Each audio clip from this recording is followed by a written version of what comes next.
देश भर में हो रहे विरोध और उग्र प्रदर्शन के बावजूद भी अग्निपथ योजना को वापस नहीं लिया जाएगा, क्योंकि ये देश की राष्ट्रीय सुरक्षा से जुड़ा हुआ मुद्दा है।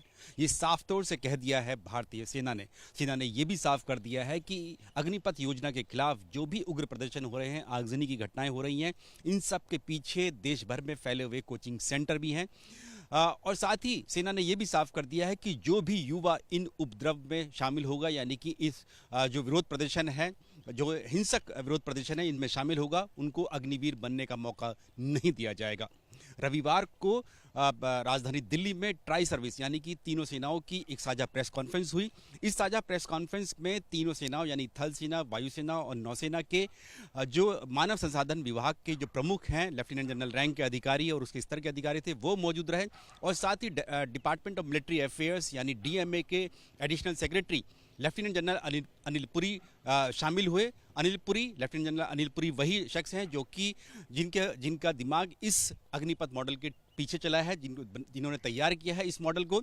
इन सब ने एक साझा प्रेस कॉन्फ्रेंस की और उसमें साफ तौर से कह दिया कि देश भर में भले ही उपद्रव हो रहा हो इस अग्निपथ योजना को लेकर, लेकिन वो वापस नहीं लिया जाएगा, क्योंकि ये राष्ट्रीय सुरक्षा से जुड़ा हुआ मुद्दा है। उन्होंने साफ तौर से कहा कि देश को इस वक्त एक युवा सेना की जरूरत है और युवा सेना तभी आ सकती है जब अग्निपथ यानी अग्निवीर योजना को देश भर में लागू किया जाएगा। क्योंकि जो करगिल रिव्यू कमेटी थी उसने भी अपनी रिपोर्ट में, करगिल युद्ध के बाद जो बनी थी, और साथ ही 1990 में जो अरुण सिंह कमेटी रिपोर्ट थी, वो अपनी रिपोर्ट में इस बात का सुझाव दे चुके थे कि भारत में जो सैनिकों की जो औसतन आयु है वो 30 से ज़्यादा है और इस वक्त भी 32 साल है। ये जानकारी दी गई सेना की तरफ से। लेकिन इस सेना को 26 साल तक लेकर आना है, यानी कि एक सैनिक की औसतन उम्र जो है वो 26 साल होनी चाहिए और ये उम्र ज़्यादा है। इसके चलते ही लेफ्टिनेंट जनरल अनिल पुरी ने बताया कि हाई ऑल्टीट्यूड जैसे एरिया, जैसे सियाचिन, अरुणाचल प्रदेश, सिक्किम, यहाँ पर उम्र ज़्यादा है सैनिकों की। इसके चलते यहाँ पर उम्र के कारण सैनिकों की मौत होती है।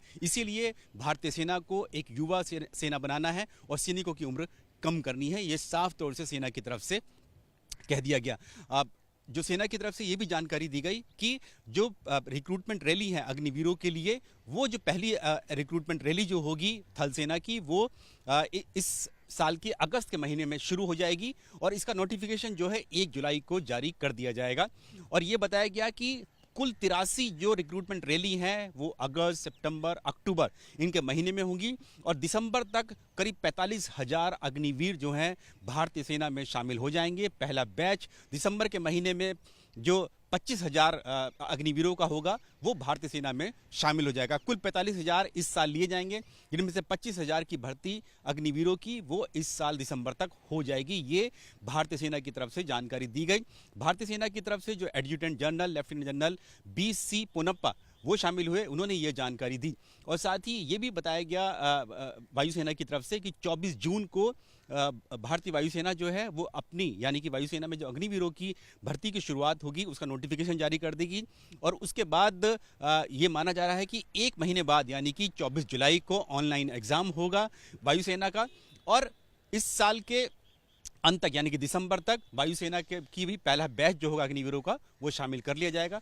30 दिसंबर को तारीख जारी कर दी गई है वायुसेना की तरफ से कि 30 दिसंबर को जो वायुसेना के अग्निवीर होंगे उनकी जो ट्रेनिंग है वो शुरू हो जाएगी।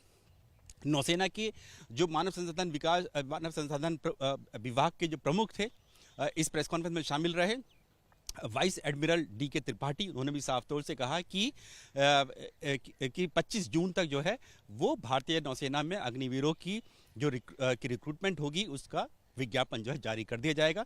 और उन्होंने कहा कि नवंबर के महीने में 25 नवंबर तक जो है भारतीय नौसेना का जो पहला बैच होगा अग्निवीरों का वो INS चिल्का नेवल बेस पर पहुंच जाएगा, जहां पर उनकी ट्रेनिंग शुरू हो जाएगी। कैमरामैन मनोज त्रिपाठी के साथ नीरज राजपूत, ABP न्यूज़, दिल्ली।